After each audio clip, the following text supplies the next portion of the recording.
Good morning, everyone in YouTube land. And we have been talking about our components of the cytoskeleton.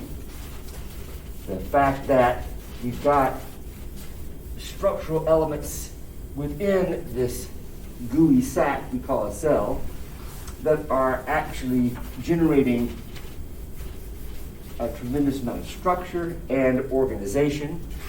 And so, just to refresh, we've gone through our intermediate filaments, which pretty much are strictly structural. They're keeping your skin from shredding when you get pinched or pulled.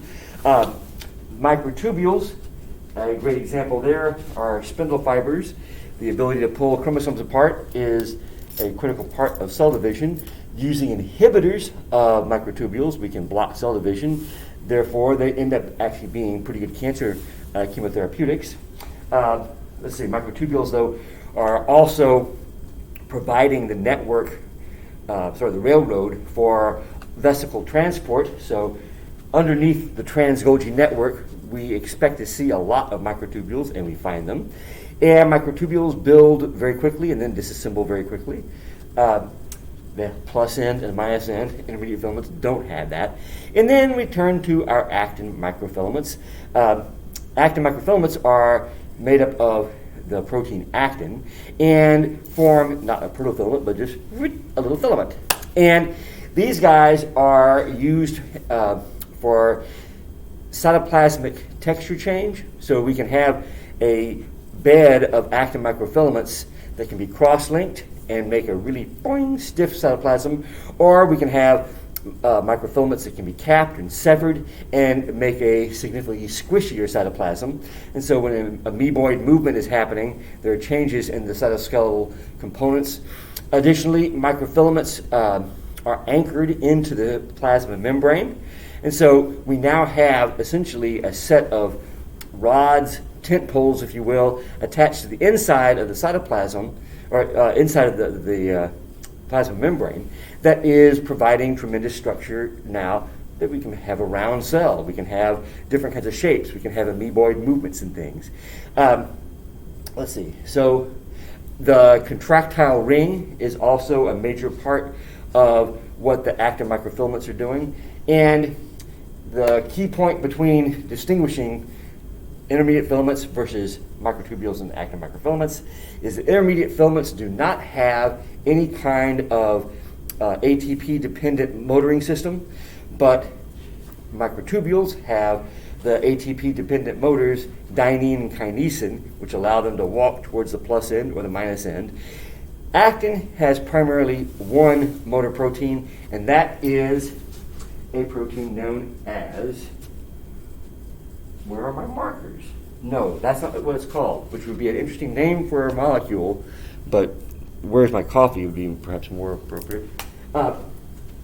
We have a protein known as myosin. And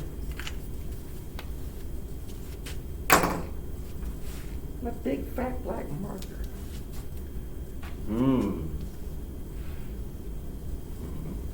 All right, so myosin is a pretty large protein, about 250,000 molecular weight. Can you see that? Oh, about as well as you can see anything. Anyway, let's see here. So it's a fairly large protein, and we have two different.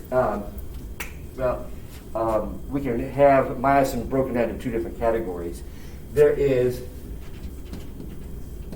muscle myosin, and then we have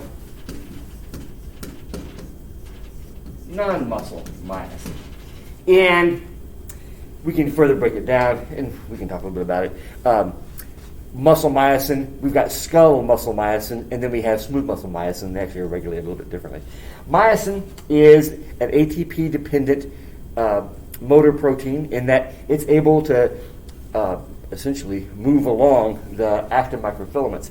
And some interesting things start to happen depending on how we have myosin anchored. And so, just as an example, in non-muscle myosin, which is found in every cell, non-muscle myosin might be attached to the cell membrane, and it can begin moving along the cytoskeletal elements inside the cytoplasm and cause the cell membrane to actually pull in or pull out, and we can have cell shape change affected this way. And so we can have, so just as an example of the criticality of non-muscle myosin, if we've got a collection of cells here in an epithelial sheet, and primarily we're thinking about during embryogenesis, this is going to play a really critical role. There's all kinds of really cool curves and folds that happen during embryogenesis. And one of the ways you can make these is to have cells begin to change shape. Say, these cells, like right here, these 4 cells, rather than being cubal, they start to contract at one end, and they form kind of a wedge shape like that. Now, as that happens, you see what starts to happen is you actually end up curving the whole sheet. So there are going to be changes happening in the myosin-actin interaction going on, and the actin can be attached to the cell membrane, the myosin is attached to the cell membrane, and you begin moving along it, and you actually can begin folding and twisting the cell shape. And that, as we'll see actually next week, there are cell-cell connections, partly with intermediate filaments, that are keeping the cells stuck together. So if this guy begins to shape like this, it's going to cause the neighbors to actually begin pulling around. And that's how you begin to form tubes, things like the neural tube. All kinds of really cool infoldings happen during embryogenesis. And this is all because we have non-muscle myosin interacting with actin, and the whole structures then are embedded and attached to different parts of the cell membrane, and we can have all kinds of pulling. Well, so non-muscle myosin does all kinds of cool things. The contractile ring, if you think about, in a squishy cell when it undergoes division, you have the chromosome separate to 2 different sides, and then the membrane is going to pinch off, and that pinching off is happening because we have non-muscle myosin and actin interacting in a way that as the myosin begins to move around, the whole system begins to shrink in, and you pinch it off. Kind of like taking a drawstring in a little bag. All right, one of the critical spots that we talk about myosin is, of course, in the muscle. And what we're going to do is go through some basic anatomy, physiology stuff in terms of how muscles actually contract.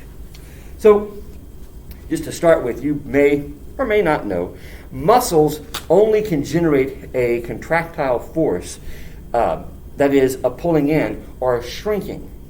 You can't apply force with a muscle cell pushing out. And so the only force that's generated is a muscle cell contracting in, actually, as the actin and myosin fibers slide on top of each other, or they're being pulled in. And so then, in order to have the muscle stretch back out, you have to have an opposition muscle that is then pulling and allowing the myosin-actin complex to now slide. And this is known as the sliding filament theory, and we'll see, yep, that's a pretty good idea. So, people using microscopy, primitive microscopists in their caves, not really, but one of the first things that was looked at with microscopes was muscle tissue.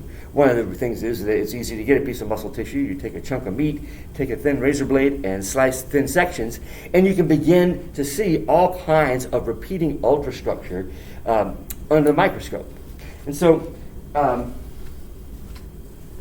let's just take a moment to look at a picture, but then we'll get back to the board here. But I figured that the book has got some nice pictures, sure we'll use them. Wait one moment. And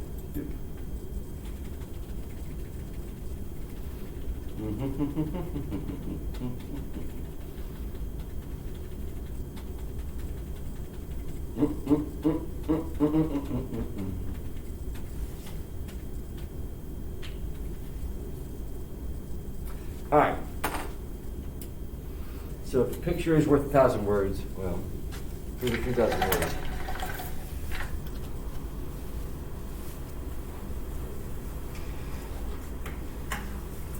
And my markers are not working right.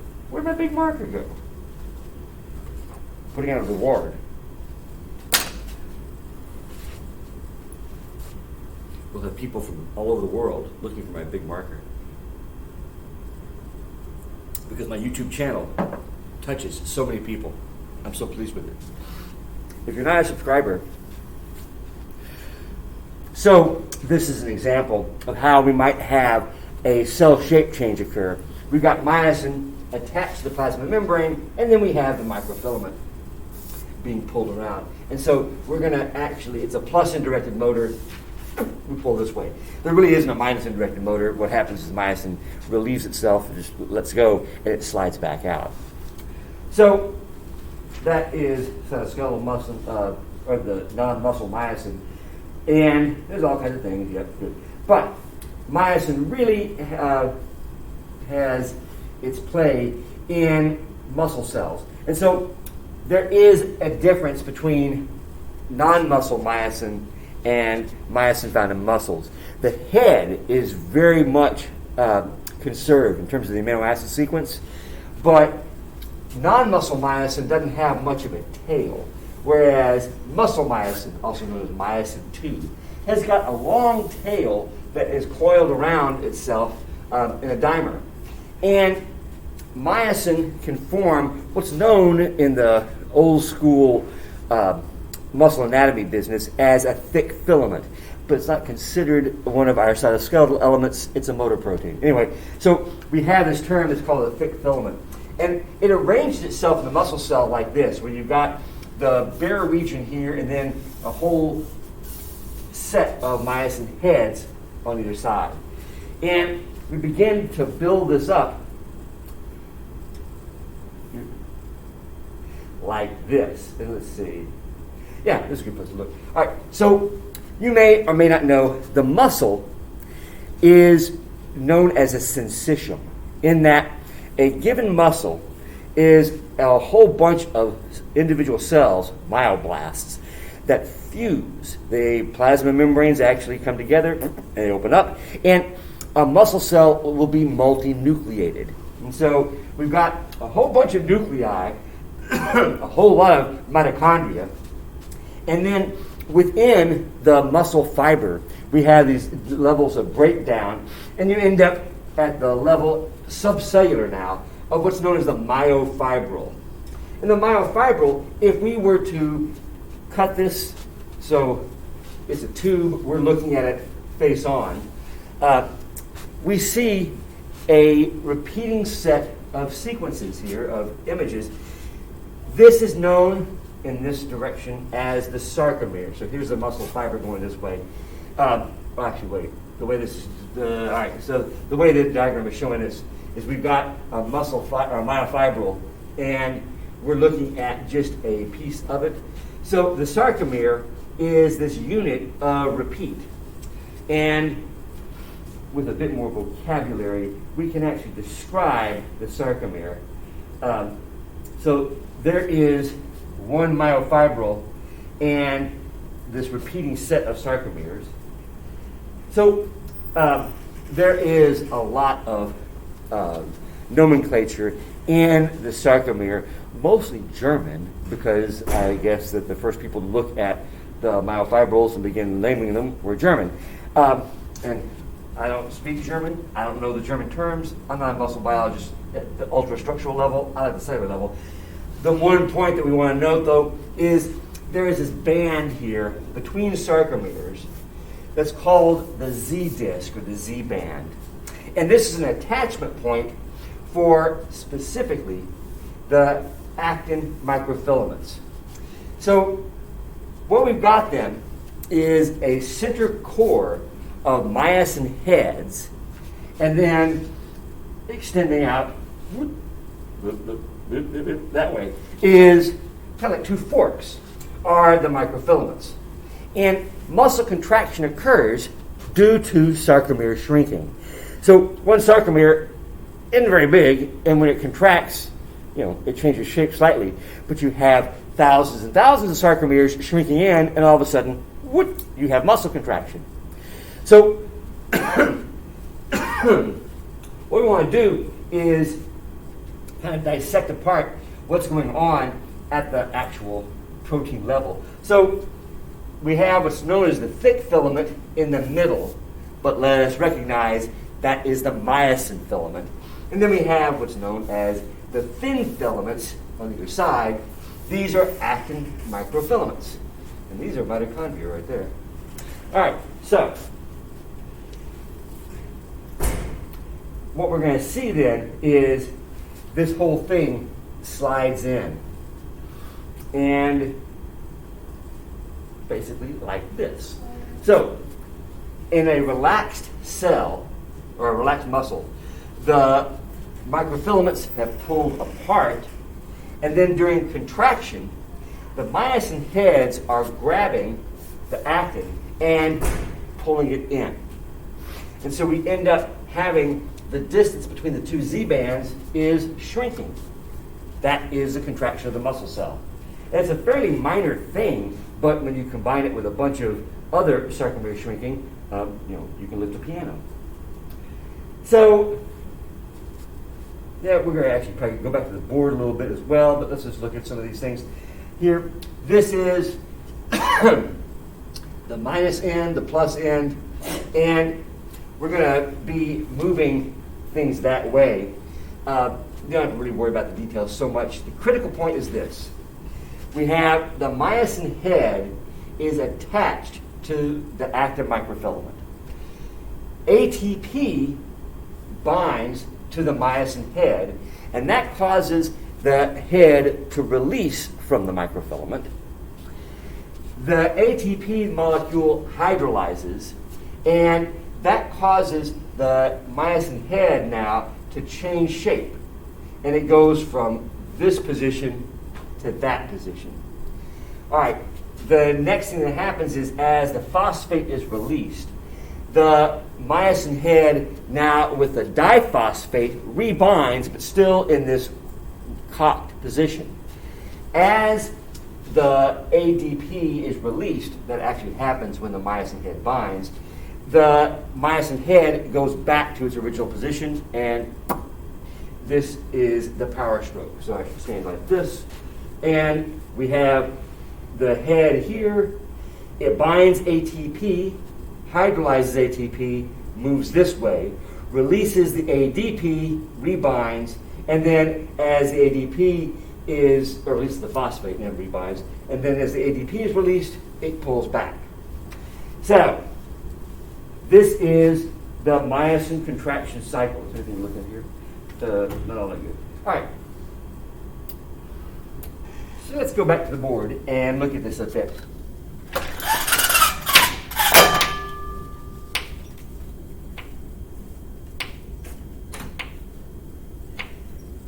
All right, so what we got then is at the subcellular level.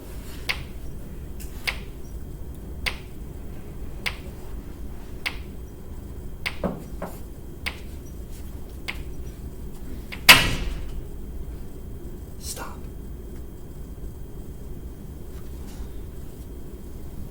It is the end of the semester. I'm tired of recording lectures. At the subcellular level, we have our little nerd rope actin microfilament.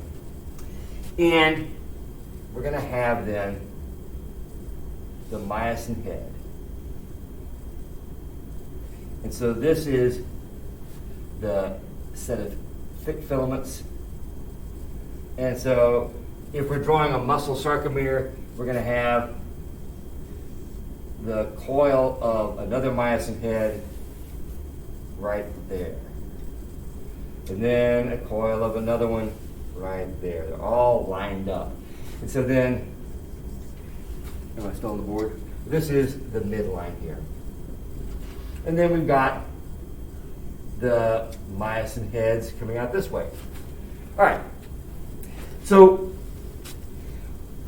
at a given moment, and we'll look at the control here in just a moment, but just as a spoiler alert, it is the release of calcium that causes muscle contractions to happen. The myosin head requires ATP, and here's a critical point that actually, in terms of my super soldiers, I might try and change this, but there's probably all kinds of reasons why it doesn't happen this way. Myosin with no ATP around binds actin. And we're going to see why this is a problem here in just a moment. So in the absence of ATP, the myosin head is pretty tightly bound to actin. ATP comes in, and when myosin binds ATP,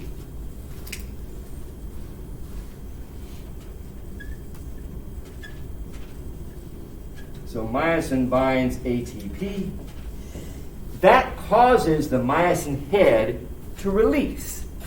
So now the head releases actin. All right.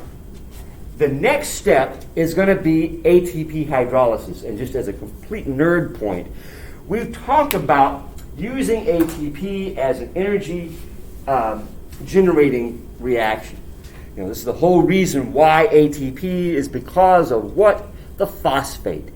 In this case, it is not an actual covalent link of the phosphate to what would be a serine or a threonine residue, not tyrosine. Tyrosine phosphorylation, that's cell signaling. But it's not actually a covalent link. It is in the pocket, a hydrolysis, but you have then this negative charge very strongly floating there. And so when the myosin binds ATP, the head is released, and then the next thing that happens is we have ATP hydrolysis. That is, ATP is now being broken down into the diphosphate and the inorganic phosphate. At this point, that hydrolysis causes the head to cock back. So the ATP hydrolysis is now responsible for the myosin head cocking it back, moving backwards. All right. Next, what's going to happen is the myosin head is going to reattach. And that reattachment is actually going to catalyze and trigger the release of the phosphate. And so we have the head plus ADP now rebinds. Because remember we said that ATP present is making it so it doesn't bind. So when the hydrolysis occurs, it now rebinds, and it rebinds in this new position.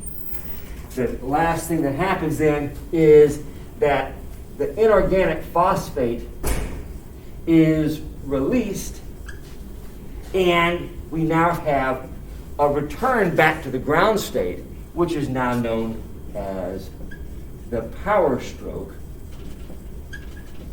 And this is a coordinated pulling in. So I often think of it a little bit like this. If we were to have a couple of hundred people stand up and put a log on their head, a very long log on their head, and we want to move that log that way, what we would do is have our hands grab, and then at a given signal, we're all going to go that. So you then set the log back down on your head, you release the log. This is ATP binding. The hydrolysis happens, and you go like that. And then you re-grab the log, and as the ADP is now leaving the building, everybody pulls back. And so we do this just little steps at a time. This causes the sarcomere to actually shrink. Now, another really cool part of this game is the sliding is happening, the contraction is happening, but the motive force has to be transferred through a variety of different tissues. One thing that we have going on here is the Z-band, excuse me, the Z-band is tightly holding the actin microfilament. And so the Z-band is actually, in part, dealing with the contractile force. So the actin microfilaments are pulling the myosin heads are pulling the actin microfilaments in, but that force is being transmitted right here. The Z-bands actually have to pull in. That's the sarcoplasmic, or that is the sarcomere contraction and shrinking going on. So proteins that are critical to cell adhesion and cell interaction actually can end up here. And I'm rolling through this. They're the protein known as dystrophin, which is, when mutated, responsible for the genetic disease muscular dystrophy, which results in very weak muscle contractions and probably very easy muscle tears. Dystrophin is associated with this region. So, if you don't have a fairly good molecular connection between the actin microfilaments and the Z-disc, you don't get much of a pull. You're going to have muscle tears. You're going to have all kinds of problems. Another really cool area that actually leads us into next week's discussion of the extracellular matrix is what's known as, just sad about my markers. You know how I love a good marker. The smell of a good marker makes me want to lecture. Oh, and this is just a suck-ass marker. Not bad. Another component that's critical is what's known as the tendon junction. The spot where the muscle actually contracts to the tendon, actually attaches to the tendon. The tendon is attached to the bone, and now, again, this is where an even greater force is being passed on. So those of you that have struggled with various kinds of tendinitis or muscle tear or tendon tears, ACL, anterior cruciate ligament, you're dealing with the fact that when you apply stress through the contraction of the sarcomeres and contracting the muscle, you're pulling on a whole range of structures. So the bottom line is, you shouldn't contract your muscles. Just don't do it. No. You have to, though, build up slowly. You can't go too crazy. All right, a couple of interesting things fall out from this whole process. First off, all we can do is contract. We can pull in with force. In order to have the muscle be extended, something interesting has to happen.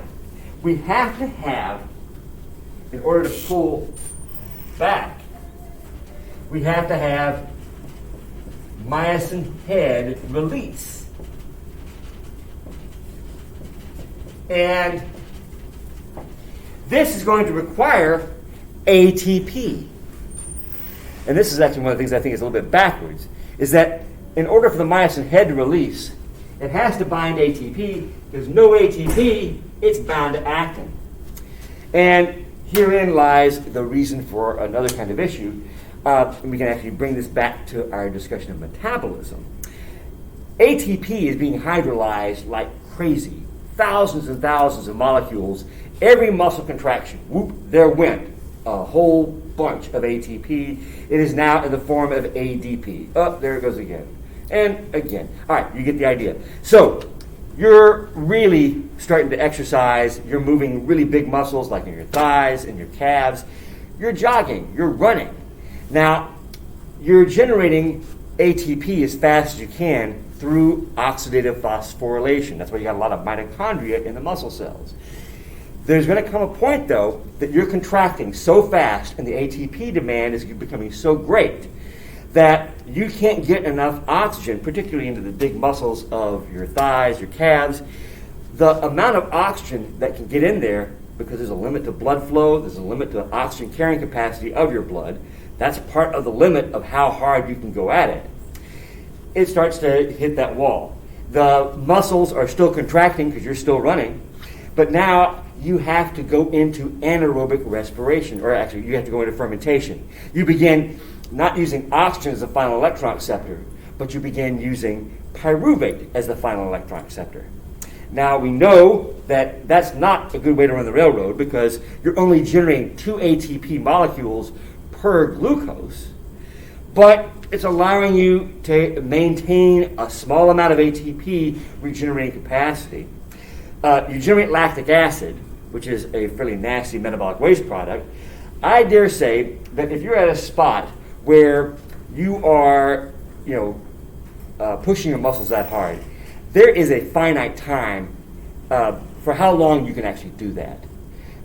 Eventually, you're going to end up at a spot where there is not sufficient ATP in some of those muscle cells to actually bind to myosin and cause it to release actin. And when that happens, let's think about what will happen. You begin to pull your calf and try to stretch it, but the ATP is not there and the myosin head is still stuck. So depending on how tough you are, how big you are, your muscle won't slide and you end up with a pretty bad muscle cramp. And what I do is immediately fall to the ground, clutching my calf, screaming, which of course is actually what you should do because you need to regenerate your oxygen. You need to start reoxygenating. And as I scream and cry and hold my leg, it's gonna cramp, I start to inhale more, I get the oxygen levels back up, and we begin to synthesize sufficient ATP that I can slide that muscle back apart. If you are some kind of tough badass and yep, you got a cramp, but you're big and you're running fast, that muscle doesn't slide. That force is being applied to the tendon and to the ligaments there and that myotendinous junction, and something's going to give. You either are going to tear the muscle, ouch, or even worse, you yank the muscle from the tendon, or you yank the tendon from the bone, the weakest link. And that's just not good. So, what the moral of the story is, don't run too fast, or if you do have to run fast, carry a tank of oxygen. That's my motto. The greater the amount of oxygen you can bring into your body, the more ATP you can generate, the harder you're going to be able to go before you run into oxygen debt. All right, another thing that happens then, and this actually explains the biochemical mechanism of why a dead, I was going to say cat, but if you have a cat that you love, I won't say a dead cat, but I typically do. Let's just say a dead animal. I was going to say a dead bunny, but some people might have bunnies for pets. A recently dead animal is actually going to become stiff. It is what is known, of course, as rigor mortis, the stiffness of death. Rigor mortis happens because the ATP generating capacity ain't there no more because the animal's dead. And the muscles are locked with without ATP, and you hang there. And so the muscle is not going to slide. After a few hours, the system begins to completely degenerate, and you can actually get the muscles to begin pulling apart. At that point, you're not just dead, you're very, very dead. And you can actually determine relative time of death, because if the body is still stiff, that's fairly recent, up to probably 3 or 4 hours, depending on the temperature. And then after a time, the stiffness has been relieved. So rigor mortis happens because ATP is required to bind here. And the ATP binding requirement is part of what leads to muscle tears and ligament strains and things like that. So it is an interesting game in that, if I was inventing this thing, I'd say, no, if ATP is not present, the last thing you want to do is be permanently bound, if you ain't got no ATP, man, just let it go. Just slide. But no, we don't do that. All right, so we've got some controls, though, of this system are necessary. And what we know is calcium is being released in the muscle cell. It is flooding through that muscle cell, causing contraction. And there is a specific set of sort of a component of the endoplasmic reticulum, a specialized ER, that is known as the sarcoplasmic reticulum, because it's ER in the muscle cell. And as you can see, muscle cells are pretty distinctly differentiated. They don't look like your average cell. So the sarcoplasmic reticulum, this is where calcium is sequestered.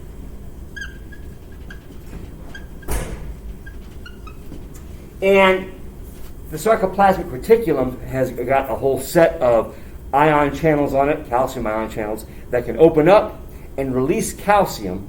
And there's actually a whole set of what are known as T-tubules that wind their way in through the myofibrils. Not all that important. Calcium is released, and that's what triggers muscle contraction. And so that calcium release, you can generate it by a hormonal cue, but you can also generate it through a neuronal cue. And so skeletal muscle that responds to somatic nervous system, that is, your conscious nervous system, you're having a axon interact with the muscle cell, and it is dumping out a neurochemical like acetylcholine, and then on the muscle cell, on the postsynaptic muscle cell, you've got the ligand-gated ion channels. They're depolarizing, and that in turn causes the calcium to be released, and we have contraction going. So the control through the calcium system goes like this.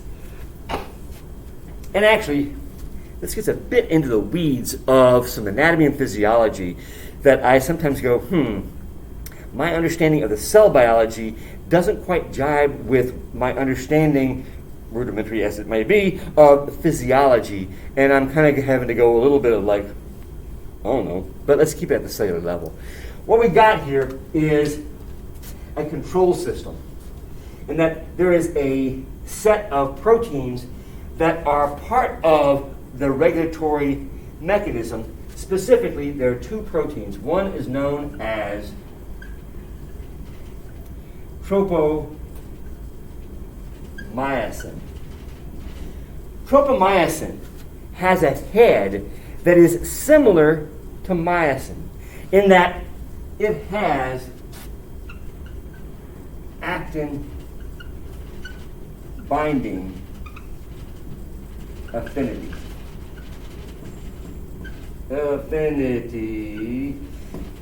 And it's also a long fiber. It doesn't have the ATP binding ability, and it doesn't have any contraction. All it's doing is essentially blocking myosin from binding, because they share the same binding site on the actin microfilament. Now, there is a little protein sitting on top of this long tropomyosin rope that is called troponin. Troponin is a calcium binding protein.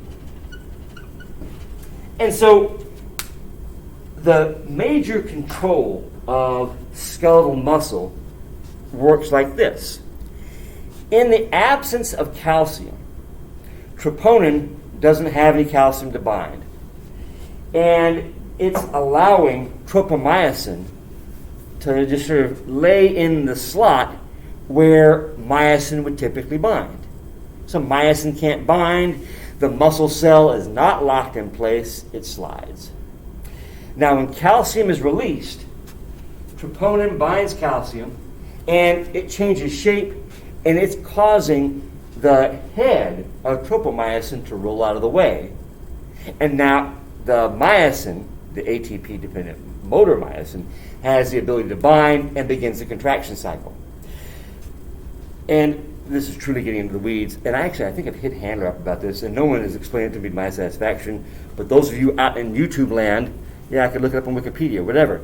When you're having like really fast twitches, are you actually having the tropomyosin roll in that fast and roll out, and there's all this calcium? And I think you are, but like I said, there's some stuff that my cell biology understanding doesn't jive with the physiology, and I probably shouldn't have said anything. I should have just kept it that way. But I am actually quite interested in real fast twitch muscle, and there are different kinds of muscle types. Let's see, what else is there to know from this? Anyway, so this is how calcium is actually causing large-scale muscle contractions. One other thought then is that we're talking primarily about skeletal muscle. Skeletal muscle has this kind of model going on, and the tropomyosin troponin regulatory system. There is, of course, other kinds of muscle, smooth muscle, which is around your various organs, and smooth muscle is involved in peristalsis and lining of the gut, and smooth muscle is involved in contracting blood vessels, so things like blood pressure. Smooth muscle is regulated by a different kind of myosin. It's still a muscle myosin, but it's now smooth muscle myosin. And smooth muscle doesn't respond to calcium using the tropomyosin troponin system. Instead, there is a calcium binding protein on the myosin head that with the release of calcium, you have a phosphorylation event that occurs on the myosin head that now allows cross-bridging. Because smooth muscle contracts much more slowly and much more for a longer period of time. And one of the points behind this is we can have smooth muscle relaxants that won't affect your skeletal muscle. And this is a way you might be able to lower your blood pressure. There are a lot of different smooth muscle relaxants. We also can have a skeletal muscle relaxant that doesn't affect your blood pressure, and so you have your backache relieved, but you don't have your blood pressure just go down because the blood pressure is being maintained by smooth muscle contracting along the blood vessels. So that's really all the time we have, but just for the last 30 seconds, I ain't got no more time. It's 9:51. But I started 8 minutes late. Whatever. I'm having my coffee. I don't want to talk about it. Let's look at just a quick figure here.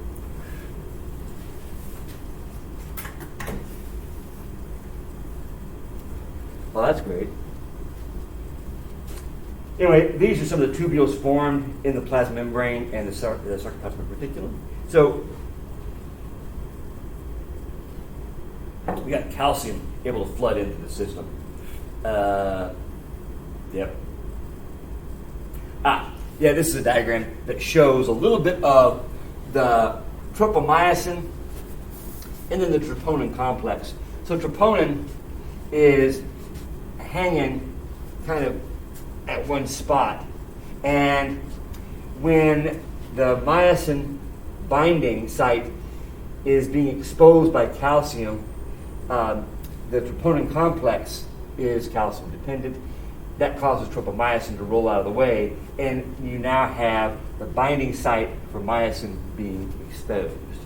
So this is controlling contraction. And actually that's it. All right, now another one of the nagging questions I have is what causes nighttime muscle cramps? And I'll tell you that there's not really a great consensus about that, but if you ever have that experience, it is an interesting, probably neurological experience, and I ain't got no cure for it. But it is interesting. Probably potassium's involved. I don't know. This is where some of the physiology and some of the cell biology are at times not completely synced up. I'll leave us with that mystery and quandary. Bye-bye.